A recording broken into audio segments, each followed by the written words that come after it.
风水师抄起桃木剑就往土里扎，奇怪的是他不仅一点都扎不动，反倒从地下传来了恐怖的声音。这老小子当场就吓得脸色煞白，走南闯北这么多年，啥邪乎事没见过啊？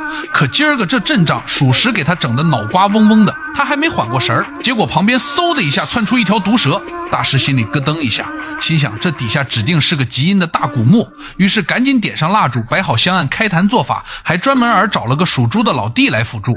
人家越南那边有老讲究，说是属猪的阳气最旺，能驱散一些脏东西。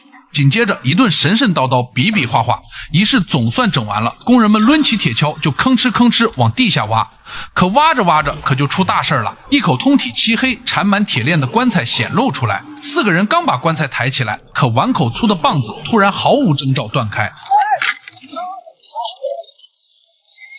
棺材瞬间又掉进坑里。老话讲，棺木坠地必死无疑，这可是大凶之兆。看来这墓主人根本不愿意出去。今儿个在场的这群人看来都凶多吉少了，真羡慕你在手机电量带80刷到这部越南真实民俗恐怖片《开棺》。片中所有的民俗禁忌和风水仪式都源自越南本土习俗。由于接下来的剧情过于诡异，强烈建议艾特你胆儿肥的朋友一起观看。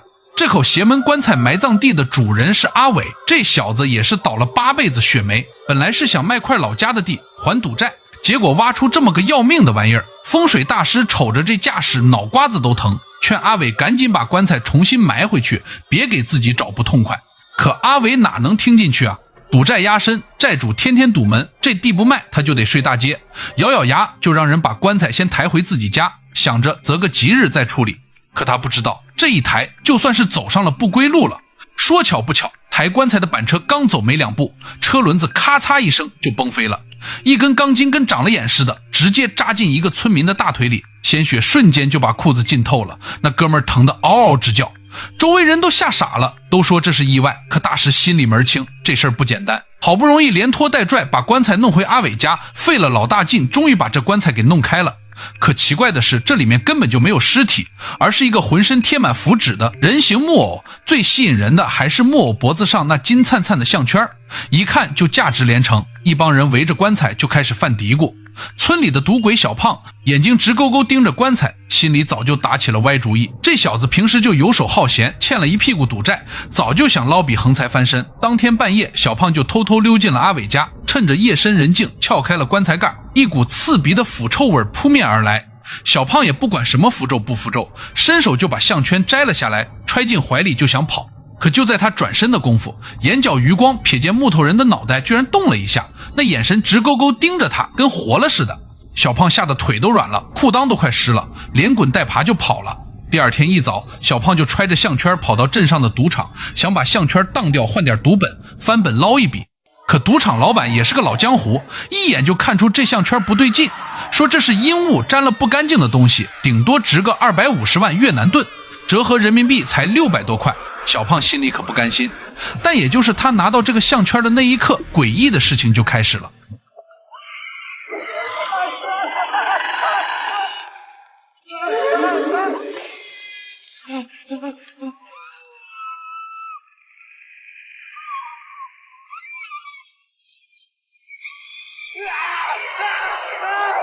这个鬼魂如影随形地跟着他，吓得小胖屁滚尿流地往家跑。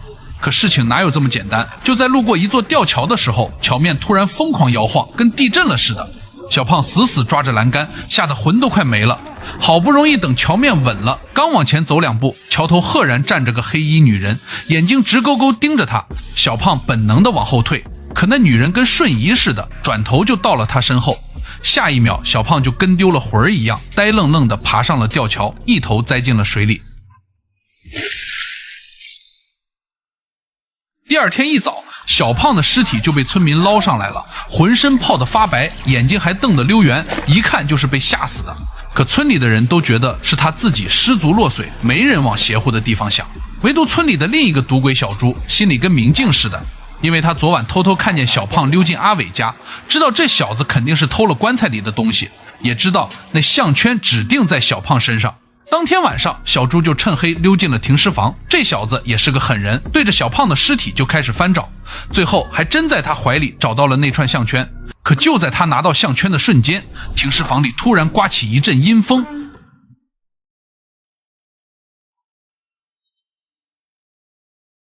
下一秒，小胖的尸体居然猛地睁开了眼睛，手还死死抓住了小猪的手腕。紧接着，小胖的尸体疯狂的抽搐，嘴里还不停喷着黑血。小猪吓得魂飞魄散，拼了老命才挣脱开，连滚带爬跑回了家，把项圈藏在了梳妆台的夹缝里，心里还想着等风头过了，就把项圈卖个好价钱。可他千算万算，没算到自己的老婆小花会发现这串项圈。小花打扫卫生的时候，无意间翻出了项圈，看着金灿灿的，还以为是小猪给自己准备的礼物，心里还美滋滋的，想都没想就戴在了脖子上。这一戴可就坏事喽。小花刚戴上项圈，身后就伸来2只冰冷的鬼手，接下来恐怖事儿就来了。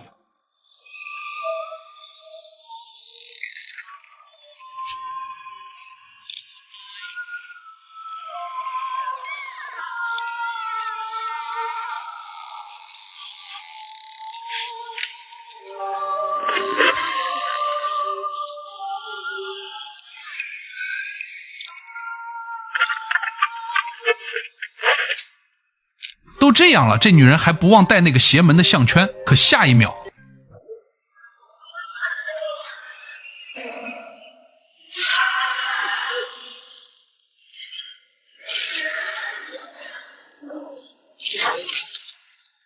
小花这下子真的吓尿了。可这还没完，家里的收音机突然自己打开了，发出刺耳的噪音，跟锯木头似的，听得人头皮发麻。小花想伸手去关收音机，可身体根本不受控制，一根麻绳头顶上掉了下来，紧接着开始自动打结。高能来了，宝贝儿！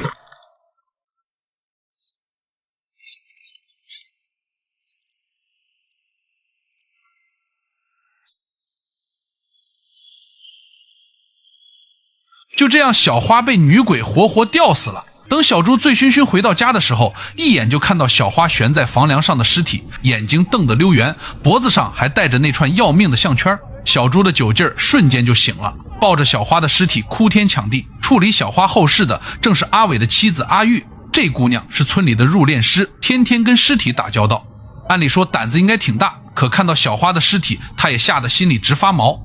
小花的大拇指以一种诡异的角度折断了，怎么掰都掰不回来，这在民俗里可是大凶之兆，说明死者是被邪祟缠身，怨气极重。下一秒，尸体跟小胖死的时候一样，浑身抽搐，口喷黑血，这可把阿玉给吓傻了，把项圈装进包里，拔腿就跑了。因为阿玉也是个被赌债逼疯的人，心想着把项圈卖了就能还赌债了。可走在半道上，就看到村口的大树上吊着一个人，阿玉鸡皮疙瘩瞬间炸了。关键是这女鬼飘忽不定，接连的闪现把阿玉吓得两腿发软。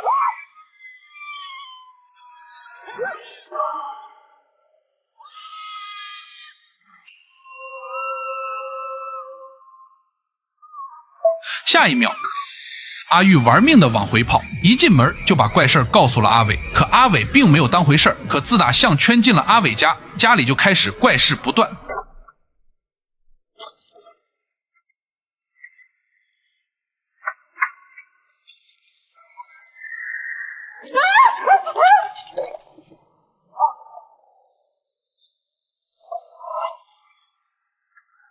这还没完，到了第二天早上，阿伟和阿玉的小儿子总是对着空气自言自语，有时候还会突然放声大哭。阿玉一开始还以为是孩子想磨人，可后来自己也总觉得背后有影子跟着，走路的时候总觉得有人在后面吹凉气，晚上睡觉连灯都不敢关。没过几天，村里举办庙会，那叫一个热闹。阿玉想着人多阳气重，能压住邪祟，他还特意戴上了那串项圈，打扮得漂漂亮亮的，跟阿伟一起去逛庙会。可他还不知道这些怪事儿正是这个项圈带来的。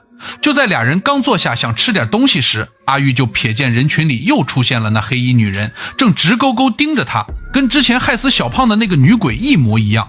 阿玉吓得手一抖，手上的汤全洒在了身上，于是他借口去厕所洗衣服，就匆匆离开了。可刚进了厕所，那个女人似乎也跟了进来。下一秒，门突然自己锁死了，一只鬼手从隔间下面伸了出来，死死抓住了他的脚腕。冰凉的触感瞬间传遍全身，阿玉吓得嗷嗷直叫，拼命拍打房门。好不容易等门自己打开，阿玉连滚带爬跑回庙会，却发现儿子不见了，而那个女鬼居然抱着他的儿子往庙会外的荒山跑去。阿玉瞬间就疯了，护子心切的他什么都顾不上了，一路狂追，从热闹的庙会追到了偏僻的深沟边。女鬼突然停下脚步，抱着孩子就跳下了深沟。阿玉赶紧冲过去，可等她走到跟前，连个人影都没看见。可再一转身，阿玉一头栽了下去，生死不明。这边阿伟在庙会里找了半天，最后才从村民嘴里得知阿玉出事了，被送到了医院。等他疯了似的赶到医院，医生却摇了摇头，告诉他阿玉已经没了。阿伟当场就崩溃了，好好的一个家就这么散了。他怎么也接受不了这个事实，顿时感觉天都塌了。当天晚上，天空突然下起了暴雨，电闪雷鸣的医院的停尸房里，阿玉的尸体也开始毫无征兆的抽搐起来。就在这时，一只巨大的蝙蝠撞破窗户，径直钻进了阿玉的嘴里。下一秒，阿玉猛地睁开了眼睛，身体以一种极其诡异的姿势抽搐着，他居然活过来了。而此时的阿伟正在走廊里签死亡证明，根本不知道一场更大的噩梦正在等着他。等阿伟签完字回到停尸房，发现阿玉的尸体不见了，他心里又惊又喜，顺着脚印一路追寻，最后居然在自己家里找到了阿玉。阿玉坐在屋里跟没事人似的，还说自己饿了。阿伟虽然觉得诡异，可死而复生的狂喜让他暂时忘记了恐惧，赶紧下厨做了一桌子阿玉爱吃的饭菜，心里还想着老婆终于回来了。可阿伟很快就发现不对劲了。阿玉看着满桌的饭菜，根本不动筷子，只是趴在桌子上用鼻子使劲嗅着，那模样就跟个野兽似的，看着让人毛骨悚然。没过一会儿，阿玉就直挺挺地晕倒了。阿伟把他抱到床上，才发现他的身体冷得像块冰，丝毫没有活人的温度。这时候阿伟心里才咯噔一下，意识到事情不对劲。第二天一早，阿伟被一阵奇怪的声音吵醒，顺着声音走到厨房，眼前的一幕差点把他吓尿了。阿玉正蹲在角落里，手里抓着一只活蹦乱跳的鸡，连毛带血的往嘴里塞，那眼神就跟疯狗一样，没有一点人性。阿伟吓得连连后退，这人绝对不是自己老婆。阿伟赶紧跑到风水大师那里求助，把发生的一切都告诉了他，还问大师是不是真的有借尸还魂这回事儿。大师听完脸色凝重，道出了一个尘封了几十年的秘密。这秘密一出口，直接让阿伟如坠冰窟，浑身都起了鸡皮疙瘩。原来几十年前，村里有个女人刚生下的孩子不幸夭折了，这女人悲痛欲绝，为了让孩子复活，居然偷偷修炼邪术，想要逆天改命。可这种有违天理的事儿被村民们发现了，大家都觉得她是妖女，就把她绑起来活活烧死了。可这女人的怨气太重，根本散不了，大师没办法，只能把她的怨魂封印在那尊木头人里，还把孩子的骨灰埋在了后山。那串项圈就是镇压怨魂的钥匙。大师还告诉阿伟，被怨魂附身的人有3个明显的特征：浑身散发着腐臭味，走路踮着脚尖，疯狂爱吃生食。阿伟一听，瞬间就明白了，家里的那个阿玉根本不是他的妻子，就是那个被封印的怨魂借着阿玉的身体复活了，目的就是为了找到阳气纯净的婴儿，复活自己的孩子。阿伟疯了似的跑回家，想要把孩子藏起来，可还是晚了一步，阿玉已经抱着孩子往后山去了。他要在自己孩子的忌日完成最后的仪式，复活自己的孩子。阿伟一路追往后山，正好看到阿玉在地上画满了血腥的符咒，把孩子放在祭坛中央，嘴里还念着诡异的咒语，周围的阴气重得让人喘不过气。阿伟想都没想，抄起一根木棍就冲了上去，想要把孩子抢回来。可他就是个普通人，根本不是怨魂的对手，反手就把他掐住，扔小鸡一样就被打飞了几米远，重重摔在地上，疼得他差点晕过去。就在这千钧一发之际，风水大师及时赶到，拿出法器就跟怨魂缠斗起来。可当天是怨魂的忌日，怨气暴涨，就连大师也根本不是对手。没几个回合，大师就被怨魂打得节节败退，最后被怨魂抓住，狠狠摔在地上，树枝瞬间贯穿身体，当场就牺牲了。但大师用自己的命给阿伟争取了逃跑的时间。阿伟趁机抱着孩子一路跑回了家，知道这是最后一搏，必须跟怨魂决一死战。阿伟在家里布下了陷阱，把捕兽夹放在门口，又准备了大网和火把，就等着怨魂上门。没过多久，怨魂就循着孩子的哭声找来了。阿伟拿出弓弩，毫不犹豫射了出去，一箭命中女人脑袋。可对于恶鬼来说根本不算事，一脚踩中了捕兽夹，疼得他发出凄厉的惨叫。阿伟趁机甩出大网，把怨魂牢牢罩住，用绳子把他绑在了院子里的木桩上。阿伟看着眼前这个披着妻子皮囊的怨魂，心里又痛又恨。他举起火把，想要把怨魂和妻子的身体一起烧掉，彻底除掉这个祸害。可就在火把即将落下的时候，怨魂突然用阿玉的声音喊着他的名字，求他放过自己。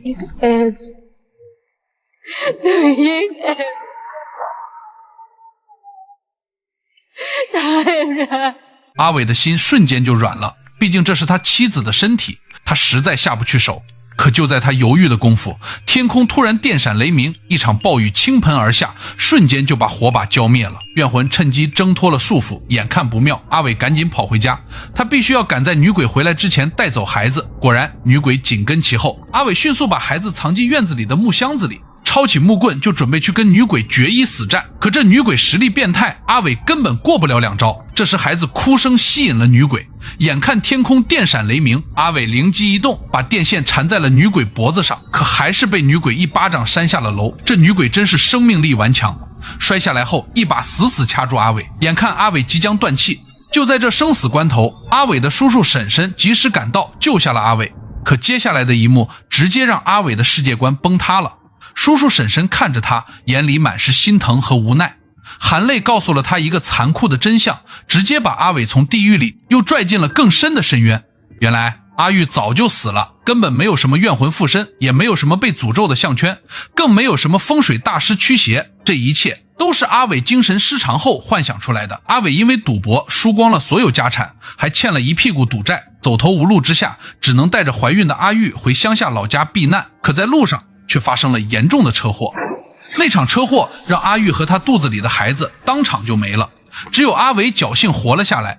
这个打击彻底摧毁了阿伟，他根本无法接受妻女离世的现实，精神彻底崩溃了。在一个深夜，他偷偷跑到墓地，亲手挖开了阿玉的坟墓，把阿玉的尸体抱回了家，每天对着尸体说话、吃饭、同床共枕，假装阿玉还活着。他的大脑为了保护他，强行构建了一个恐怖的幻觉世界，把自己的烂赌、贪婪全都推到了阿玉身上，把阿玉生前最爱的结婚项链幻想成了索命的项圈，把自己的丧妻之痛外化成了一场怨魂复仇的闹剧。他在自己编织的谎言里扮演着一个勇敢的丈夫和父亲，却不敢面对自己才是那个害死妻女的罪人。叔叔婶婶没办法，只能把阿伟送进了疯人院。回忆起那场致命的车祸时，所有的幻觉瞬间崩塌，就像被暴雨冲垮的沙堡，连一点痕迹都没留下。他终于明白自己一直活在谎言里，那些所谓的恐怖和诡异都是自己内心的愧疚和绝望幻化出来的。这部开关表面上是一部民俗恐怖片，有棺材，有怨魂，有各种诡异的民俗禁忌，可看到最后你才发现，最恐怖的从来都不是鬼，而是人心。贪婪让小胖和小猪丢了性命，执念让阿伟活在幻觉里无法自拔。我们总想着逃避痛苦，却忘了直面现实才是最难的事儿。阿伟撬开的不是棺材，而是自己不敢面对的现实，他心里的裂缝才是真正吞噬一切的深渊。这部电影最狠的地方就是用恐怖的外壳包裹着一个无比现实的内核，看完之后不仅让人后背发凉，更让人心里发酸。好了，今天的故事就到这里，我是听雨，关注我，咱们下期再见，拜了个拜。